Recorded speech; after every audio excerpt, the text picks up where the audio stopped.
casa de esperanza. Lecciones de Cornelio y Pedro para la extensión del reino de Dios. Amén. Y quiero que vayamos a Hechos capítulo 10, donde vamos a desarrollar esta enseñanza. Hechos capítulo 10. Dice que había en Cesarea un hombre llamado Cornelio, centurión de la compañía llamada La Italiana, piadoso y temeroso de Dios con toda su casa, y que hacía muchas limosnas al pueblo y oraba a Dios siempre. Este vio claramente en una visión como a la hora 9 del día, que un ángel de Dios entraba donde él estaba y le decía: Cornelio. Él mirándole fijamente y atemorizado dijo: ¿qué es, Señor? Y le dijo: tus oraciones y tus limosnas han subido para memoria delante de Dios. Envía pues ahora hombres a Jope y haz venir a Simón, el que tiene por sobrenombre Pedro. Este posa en casa de cierto Simón curtidor, que tiene su casa junto al mar. Él te dirá lo que es necesario que haga. Ido el ángel que hablaba con Cornelio, este llamó a 2 de sus criados y a un devoto soldado de los que le asistían, a los cuales envió a Jope después de haberles contado todo. Al día siguiente, mientras ellos iban por el camino y se acercaban a la ciudad, Pedro subió a la azotea para orar cerca de la hora sexta, y tuvo gran hambre y quiso comer, pero mientras le preparaban algo, le sobrevino un éxtasis y vio el cielo abierto y que descendía algo semejante a un gran lienzo que, atado a las 4 puntas, era bajado a la tierra, en el cual habían de todos los cuadrúpedos, terrestres y reptiles y aves del cielo. Y le vino una voz: levántate, Pedro, mata y come. Entonces Pedro dijo: Señor, no, porque ninguna cosa común o inmunda he comido jamás. Volvió la voz a él la segunda vez: lo que Dios limpió, no lo llames tú común. Esto se hizo 3 veces, y aquel lienzo volvió a ser recogido en el cielo. Y mientras Pedro estaba perplejo dentro de sí sobre lo cual significaba la visión que había visto, he aquí los hombres que habían sido enviados por Cornelio, los cuales, preguntando por la casa de Simón, llegaron a la puerta, y llamando preguntaron si moraba allí un Simón que tenía por sobrenombre Pedro. Y mientras Pedro pensaba en la visión, le dijo el Espíritu: he aquí 3 hombres te buscan. Levántate, pues, y desciende, y no dudes de ir con ellos, porque yo los he enviado. Entonces Pedro, descendiendo a donde estaban los hombres que fueron enviados por Cornelio, les dijo: he aquí yo soy el que buscáis. ¿Cuál es la causa por la que habéis venido?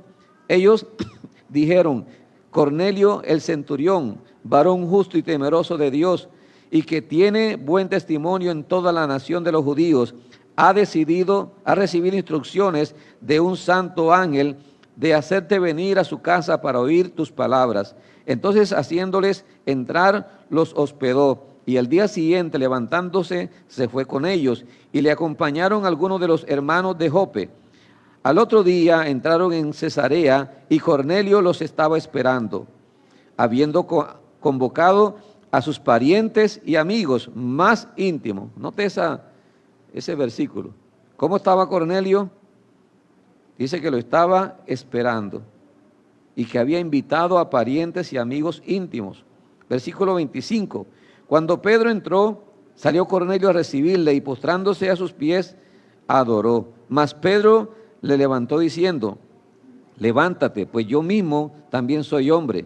Y hablando con él, entró y halló a muchos que se habían reunido. Y les dijo: vosotros sabéis cuán abominable es para un varón judío juntarse o acercarse a un extranjero. Pero a mí me ha mostrado Dios que a ningún hombre llame común o inmundo. Por lo cual, al ser llamado, vine sin replicar. Así que preguntó: ¿por qué causa me habéis hecho venir? Entonces Cornelio dijo: hace 4 días que a esta hora yo estaba en ayunas, y a la hora 9, mientras oraba en mi casa, vi que se puso delante de mí un varón con vestido resplandeciente, y dijo: Cornelio, tu oración ha sido oída, y tus limosnas han sido recordadas delante de Dios. Envía pues a Jope y haz venir a Simón, el que tiene por sobrenombre Pedro. el cual mora en casa de Simón, un curtidor junto al mar, y cuando llegue, él te hablará. Así que luego envié por ti, y tú has hecho bien en venir. Ahora pues, todos nosotros estamos aquí en la presencia de Dios para oír todo lo que Dios te ha mandado. Entonces Pedro, abriendo la boca, dijo: en verdad comprendo que Dios no hace acepción de personas, sino que en toda nación se agrada del que le teme y hace justicia. Dios envió mensaje a los hijos de Israel, anunciando el evangelio de la paz por medio de Jesucristo. Este es el Señor de todos. Vosotros sabéis lo que se divulgó por toda Judea, comenzando desde Galilea, después del bautismo que predicó Juan, cómo Dios ungió con el Espíritu Santo y con poder a Jesús de Nazaret, y cómo éste anduvo haciendo bienes y sanando a todos los oprimidos por el diablo, porque Dios estaba con él. Y nosotros somos testigos de todas las cosas que Jesús hizo en la tierra de Judea y en Jerusalén, a quien mataron colgándole en un madero.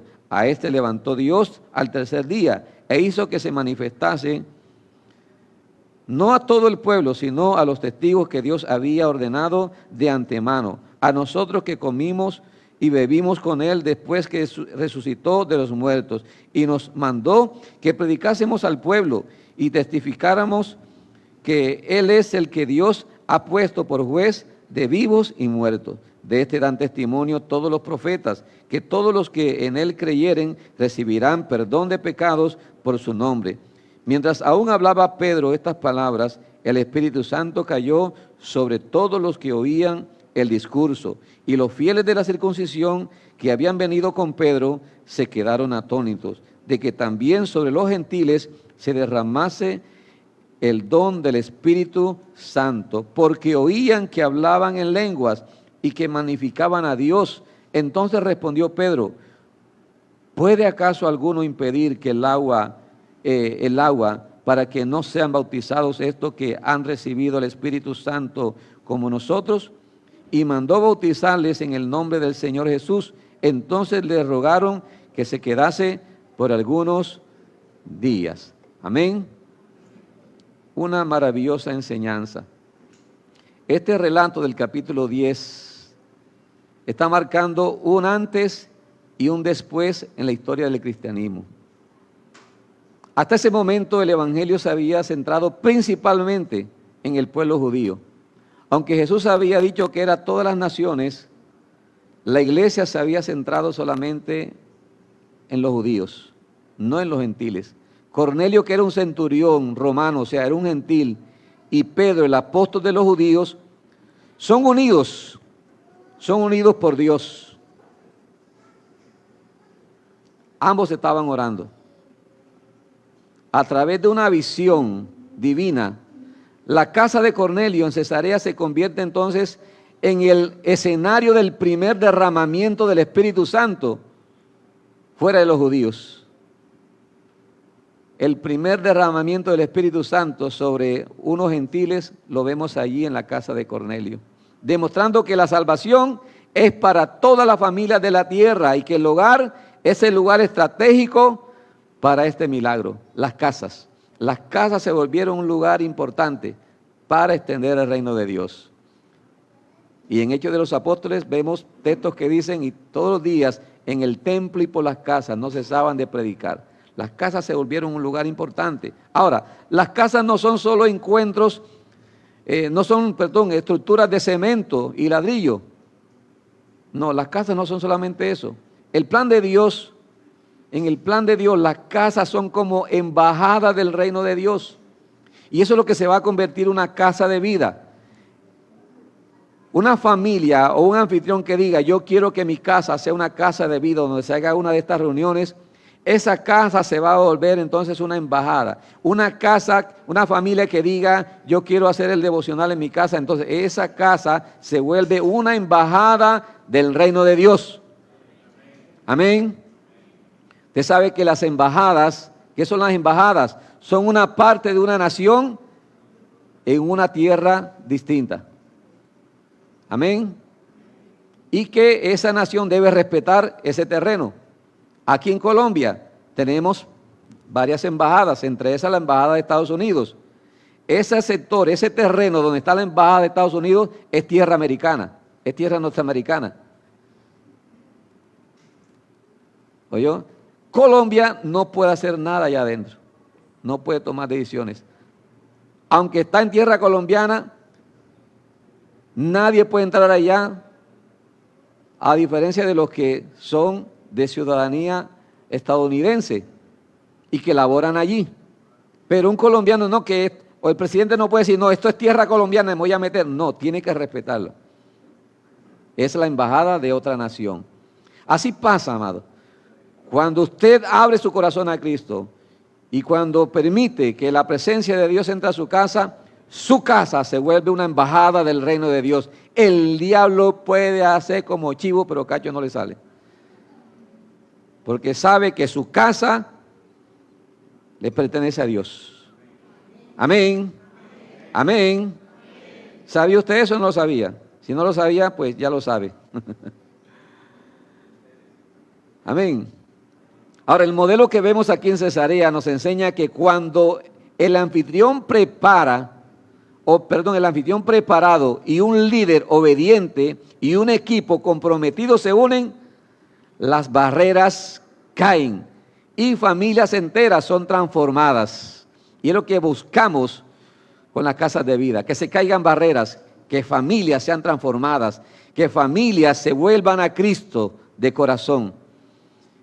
Amén. Entonces, para ganar nuestra comunidad para Cristo, debemos entender las funciones vitales que cada uno desempeña cada uno va a desempeñar en esta casa de vida. Porque esta casa de vida va a tener un grupo, un equipo que va a trabajar. ¿Quién hace parte de ese equipo? El líder, que es la persona que va a llevar el mensaje. El anfitrión, que es el dueño de la casa, o por lo menos la persona que está arrendada en esa casa. Amén. Que también puede ser el líder. El líder puede ser anfitrión a la vez. No hay inconveniente. También va a haber un aprendiz, una persona que va a estar aprendiendo del líder, porque cuando esa casa se crezca, cuando haya mucha gente en esa casa, muchas familias que se conviertan, entonces hay que multiplicar. Vamos a hacer una multiplicación y de ahí van a salir 2 casas de vida, la que está allí y de los que están ahí, algunos dicen, yo quiero que en mi casa se haga la nueva casa de vida. Vamos para la casa esa y allá vamos a hacer la siguiente casa de vida. Entonces, el que era aprendiz en esta casa de vida, ahora se va a volver el líder de la nueva casa de vida. Y cada casa de vida va a tener su equipo, un líder, un anfitrión, un maestro de niños y un aprendiz. Amén. ¿Claro hasta aquí? ¿O hay alguna pregunta? Ahora, quiero mirar algunos detalles, teniendo en cuenta este contexto de este pasaje, quiero que miremos algunas características importantes. Voy a hablar solamente de 2 y un poco del equipo, pero quiero centrarme mucho en el anfitrión y en el líder. Y lo primero que quiero mirar es el buen anfitrión que necesita esta casa de vida. El buen anfitrión, preparando el escenario para el milagro. Y vamos a verlo en el modelo de Cornelio. Preparando el escenario para ese gran milagro. Cornelio no solo abrió la puerta de su casa, Cornelio abrió primero su corazón para Dios, pero también procuró motivar su entorno, familiares, amigos. Entonces, hablemos de la intencionalidad en la invitación. Cornelio no esperó a que llegara Pedro. Cuando Pedro llegó, ¿qué había sucedido? ¿Ustedes escucharon el texto? ¿Qué sucedió cuando llegó Pedro? Ya Cornelio tenía familiares y amigos más íntimos. Amén. Cornelio no esperó que llegara Pedro. Cuando Pedro llegó, ya todo estaba listo. Y el texto dice que había convocado a sus parientes y amigos más íntimos. Entonces, un buen anfitrión no solo presta la casa, sino que cultiva relaciones y provoca la asistencia de quienes necesitan a Dios. O sea, el anfitrión va a jugar un papel muy importante, porque es el que vive cerca de esa casa, el que conoce los vecinos, el que tiene una buena relación con los vecinos. Amén o ay, ay, ay.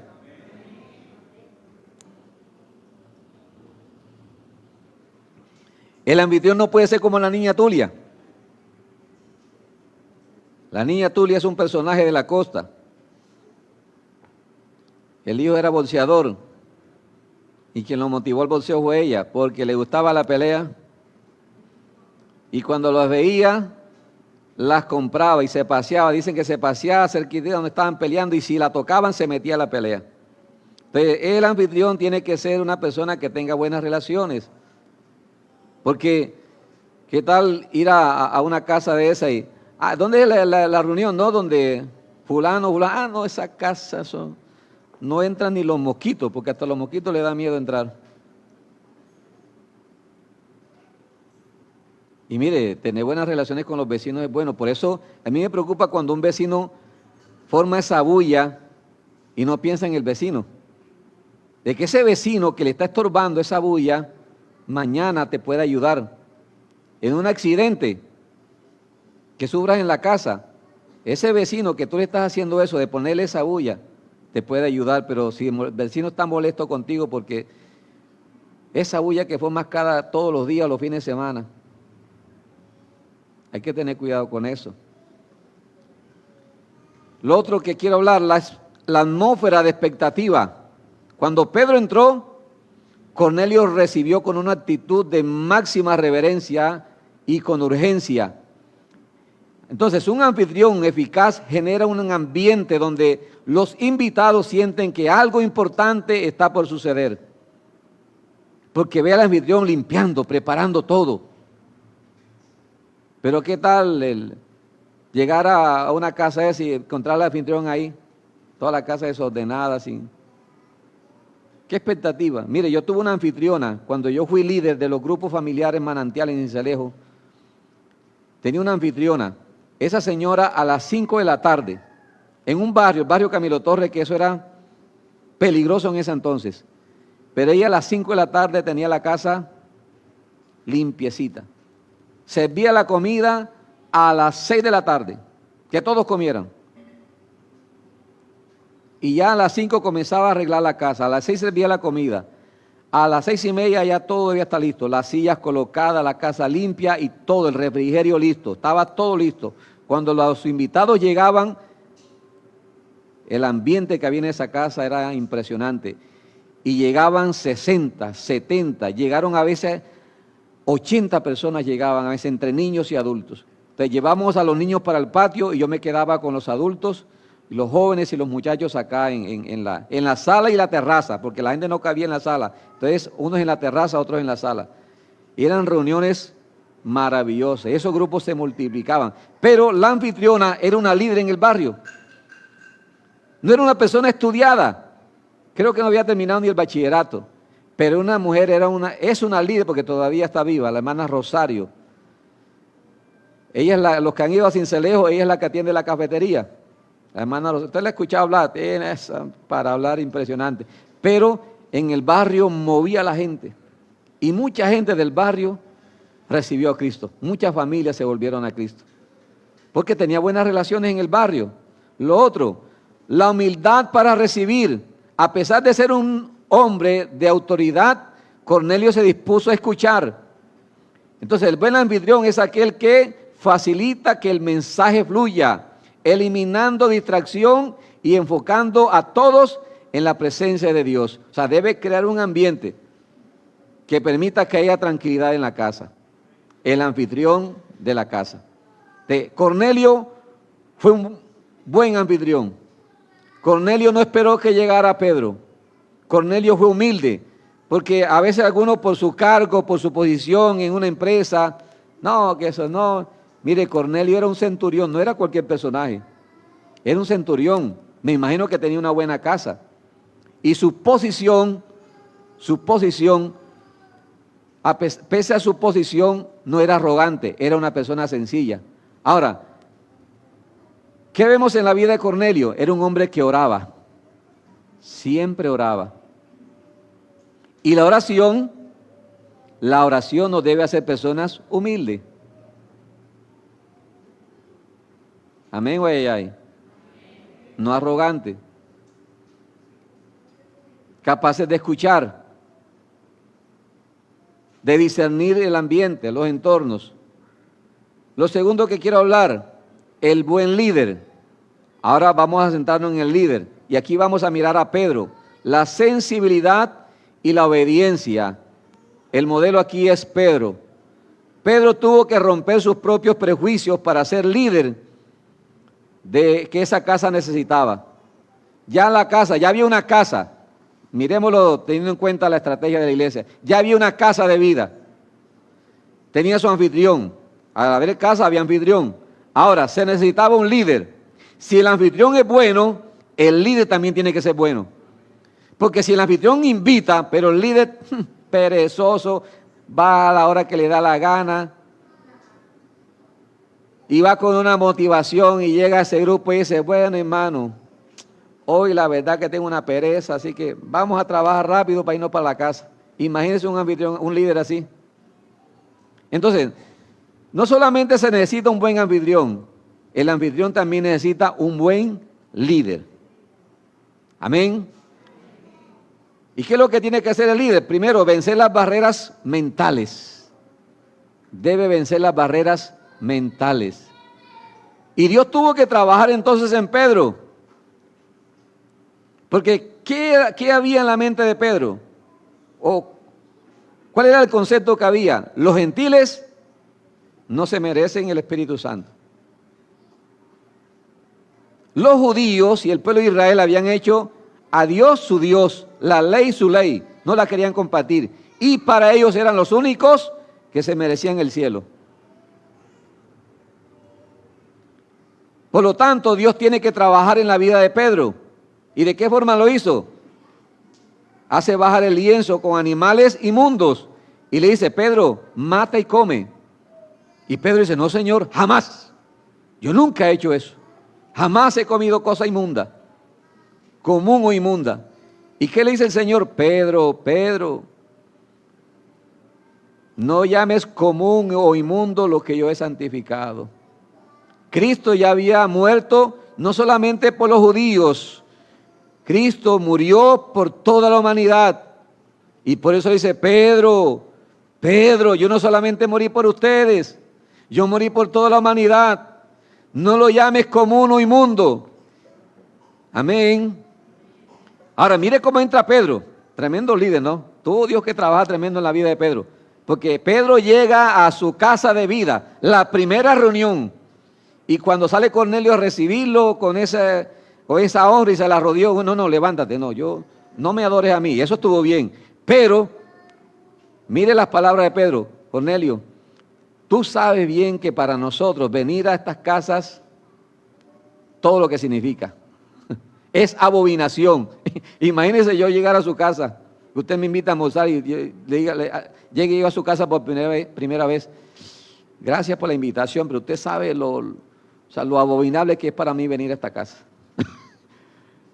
¿Usted qué haría? ¿Usted me invitaría a sentar? Entonces váyase para otro lugar. Pues así llegó Pedro, imagínense.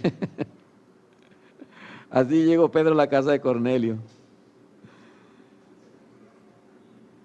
Entonces, un líder en la casa de vida debe liderar con amor, sin hacer acepción de personas. Me pasó un caso cuando comenzamos los grupos en Cincelejo. Había un muchacho que no había estudiado, no había hecho ni bachillerato. Y un día se me acercó, creo que ni la primaria había terminado. Se me acercó y me dijo, hermano, ¿yo para qué puedo servir aquí?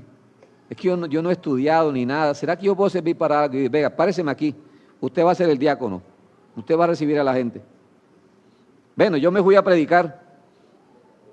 Cuando se terminó la reunión se me acercó un muchacho y me dijo, muy bonito todo, pero lo que más me gustó, ¿sabe? Yo no iba a entrar. Yo iba pasando por aquí, pero el muchacho que está en la puerta me recibió con una alegría que no me pude resistir. Y entré por la invitación que él me hizo. Dios no hace acepción de personas, amado. Amén. Dígale que está a su lado, Dios te quiere usar a ti también. ¿Qué tal que le hubiese dicho al muchacho? No, ¿verdad? No, siéntese, la verdad es que usted no me sirve para nada aquí. Ay, ay, ay. ¿Qué hubiese pasado? Debe depender del Espíritu Santo, el líder. Pedro no fue, no fue con un discurso humano, fue con un mensaje del Espíritu Santo. Fue guiado por una visión. Pedro llegó guiado por una visión. Entonces el líder efectivo es aquel que ora antes de la reunión, buscando abrazar primero el mensaje y luego llevarlo a las familias o a esos invitados que necesitan escuchar el mensaje también. Porque en la casa de Cornelio habían familiares y habían invitados, amigos. No es dar una clase nomás, es impartir vida. Lo que el líder va a hacer es impartir vida. Con el mensaje que lleva, va a impartir vida, vida abundante. Y lo tercero, el enfoque en el mensaje central. Pedro no se distrajo con temas triviales. Su mensaje fue cristocéntrico. ¿De qué habló Pedro en la casa de Cornelio? De Cristo. Pedro no se puso a hablar de otras cosas. En una casa de vida no es para tocar temas de mire y háblame del arrebatamiento. No, es tocar temas que sean sencillos, que sean cristocéntricos, bibliocéntricos, pero que sean sencillos. Porque hay gente que va a llegar a la reunión y va a querer como que querer llevar al líder por otro tema. No, y el líder tiene que tener la capacidad o el cuidado más bien, de no dejarse salir del mensaje. Y a mí me ha tocado. Recuerdo que un día estaba en un velorio. No sé cuándo, creo que fue cuando, no recuerdo. Estaba en un velorio y yo estaba dando una reflexión, ¿sí? Teniendo en cuenta el momento. Y no faltó esos cristianos pentecostales que se creen que se la saben todas. Entonces quiso meterme, pastor, pero dígame, háblame de este tema del arrebatamiento. Hermano, y mira, hágame un favor, este no es el momento este no es el momento para eso. Así que me disculpa, no le puedo responder la pregunta ahora. Y seguí con el mensaje. Traté de que el hombre no me distrajera. Se quedó calladito. Porque hay gente que va a llegar así, distraerlo a uno, el diablo. Porque sabe que el mensaje que usted va a llevar en esa casa de vida, una familia o una persona de la que está ahí lo necesita. Amén. Entonces hay que enfocarse en el mensaje. Lo céntrico es el mensaje. Entonces el buen líder mantiene el enfoque del grupo en el evangelio, asegurándose de que cada reunión termine con una oportunidad clara para que las personas conozcan a Jesús. Y lo tercero, el buen equipo de trabajo, que son los facilitadores de la conexión, el equipo que va a tener ese líder, que son el anfitrión, el maestro de niños, el aprendiz y los demás miembros bautizados que van a ser parte del equipo, del grupo, porque pueden haber varios miembros bautizados. La idea es que ellos apoyen. Tanto Cornelio como Pedro contaron con personas claves que hicieron posible ese encuentro. Entonces aquí hablo de la diligencia en la misión. Cornelio envió a 2 de sus criados. Cornelio encontró gente que le ayudó. Encontró un buen equipo de trabajo. Envió a 2 de sus criados y a un piadoso soldado. Amén. Y ellos fueron diligentes, fueron inmediatamente a buscar a Pedro, que estaba en una casa. Ahora, Pedro también no fue solo. Pedro también fue con su equipo. ¿Por qué? Porque el equipo de apoyo es muy importante también. Porque a veces el trabajo se le carga solamente al líder. Y es un trabajo de equipo, como lo que hacemos aquí en la iglesia. No es solamente el pastor el que puede orar.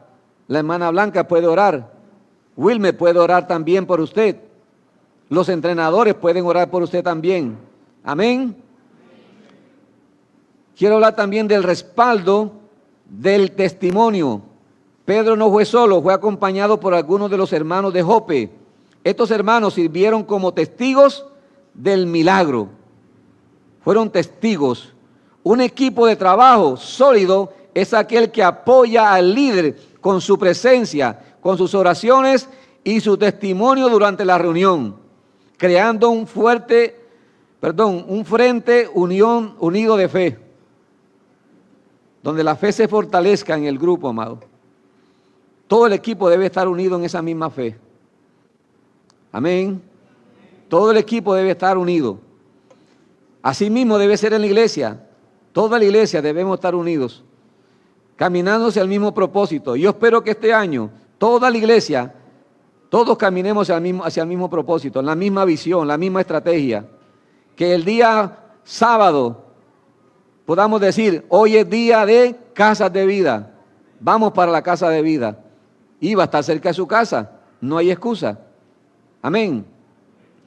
Y hablo también del servicio invisible, pero vital. El equipo de trabajo es el que se encarga de los detalles que nadie ve, pero todos sienten. El recibimiento en la puerta, el cuidado de los niños o la preparación de un refrigerio. Eso nadie lo va a ver, pero va a fomentar la comunión en el grupo. Su meta es que el líder pueda enfocarse en el ministerio, en la palabra. Porque imagínese el líder teniendo que recibir a la persona en la puerta, el líder tener que atender a los niños, el líder tener que preparar el refrigerio. No, eso es algo que se encarga el equipo. Amén. Para que el líder se enfoque en la palabra. Ahora, ¿quién hizo el refrigerio? No se sabe, pero el que se lo toma dice, qué delicioso este refrigerio. El que llega con los niños, que de pronto está preocupado, no, y mis niños, va a encontrar una persona que los va a atender. No va a estar en el grupo grande, pero alguien les va a estar ayudando. Son gente que a veces no son visibles, como el intercesor. El intercesor no es visible en la iglesia, casi no es visible, pero se sostiene el ministerio gracias a esa gente que ora todos los días. Y algunos lo hacen desde sus casas. Y yo agradezco a esas personas que de sus casas oran por mí, oran por mi familia, oran por la iglesia. Son gente que no se ven, la gente no lo ve, pero Dios los está viendo. Amén. Así va a pasar con el equipo. El equipo, quizás algunos no se van a ver, pero Dios está viendo lo que usted va a hacer en ese grupo, cómo va a trabajar. Conclusión, el resultado del trabajo conjunto en la casa de vida de Cornelio fue que el Espíritu Santo cayó sobre todos los que oían el discurso. Amén. ¿Sabe que cuando teníamos los grupos allá en ese barrio, cuando ya habían varios grupos, hacíamos vigilias y orábamos? A veces nos reuníamos en la calle, en la noche, 11 de la noche, nos reuníamos ahí a orar en la calle. Todos los líderes, todo el equipo de trabajo nos reuníamos a orar. Y en una de esas noches orando, el Espíritu Santo se derramó. Hubo bautismo en el Espíritu Santo. Una noche recuerdo que salimos después del tiempo de oración, le dije, vamos a ungir las calles, vamos a orar por todas estas calles. Y salimos por todas esas calles. En una de esas calles, cerca de mi casa, vivía un brujo. Y recuerdo que cuando iba con mi esposa pasando por la casa del brujo, había un olor a incienso. Y yo me paré ahí, comencé a orar con mi esposa, comenzamos a orar. Y yo le dije a mi esposa, este cliente se dio cuenta, te lo aseguro. Bueno, seguimos el camino, seguimos orando. Cuando regresamos a la casa, ya teníamos a Andrés David, estaba una joven de la iglesia, le pagamos para que lo cuidara. Cuando llegamos a la casa, dice la muchacha, hermano John, hermana Rebeca, el brujo pasó por aquí mirando para acá. Y claro, es que él sintió cuando nos paramos en la casa de él a orar. Ese brujo no duró mucho tiempo ahí hasta que se fue. Amado, el trabajo en equipo es muy importante y eso va a traer un derramamiento del Espíritu Santo, y toda brujería y toda hechicería y todo lo que haya en ese barrio, en esas casas, que no sea de Dios, tiene que salir en el nombre de Jesús. Amén. Amén, amados. Dígalo, dígalo con confianza. Cuando el anfitrión prepara el lugar y el líder estudia el mensaje y todo el equipo trabaja, hay un derramar del Espíritu Santo. Entonces nuestra meta en estos grupos de casa no es solo reuniones, reunir por reunirse, no, sino convertir cada hogar en una red de pesca. Cada casa va a ser una red de pesca, donde familias completas sean ganadas para Cristo. Si cada uno de nosotros asume su rol con excelencia, con la excelencia de Cornelio y la obediencia de Pedro, veremos nuestra ciudad transformadas, una casa a la vez. Amén. ¿Qué necesitamos? Gente comprometida. Gente comprometida. Líderes, anfitriones, gente comprometida con la extensión del reino de Dios. Por eso hubiese querido que el mensaje del viernes hubiese quedado grabado. Pero aprendíamos eso, amado. Hay mucha gente enfocada y enfocando sus fuerzas en cosas de este mundo, pero ajenas al propósito de Dios. Y necesitamos tomar una decisión, servirle al Señor. Y que este sea un tiempo donde usted decida, amado, le voy a servir al Señor. Y las casas de vida va a ser una oportunidad. En estos días que hablaba con una persona, me decía el comentario que le han hecho, que hay de mí en esta ciudad. Y uno de los comentarios que dice, el pastor es el único que predica en esa iglesia, el pastor no deja predicar a nadie, cosa que no es cierto. Sin embargo, algo que sí tengo yo es cuidado con lo que se predica aquí en el altar. Ahora, ¿quieren predicar? Si lo que quieren es predicar, las casas de vida es una oportunidad. En las casas de vida o grupos familiares manantial fue donde yo inicié el ministerio, comencé a predicar. Y Dios me comenzó a usar. Y familias comenzaron a llegar y a bautizarse. Personas que hoy son pastores comenzaron en ese grupo y hoy son pastores. Pastores en la iglesia central, pastores en congregaciones, salieron de esos grupos que en esos años Dios me puso a liderar. Hoy tenemos gente, el pastor de Roble era líder mío, la pastora de la iglesia del norte fue líder mío, los pastores de diaconado fueron líder mío, y así el pastor que está en Cincé fue líder mío, el pastor que está en Los Palmitos fue líder mío. Toda esa gente salieron de esos grupos.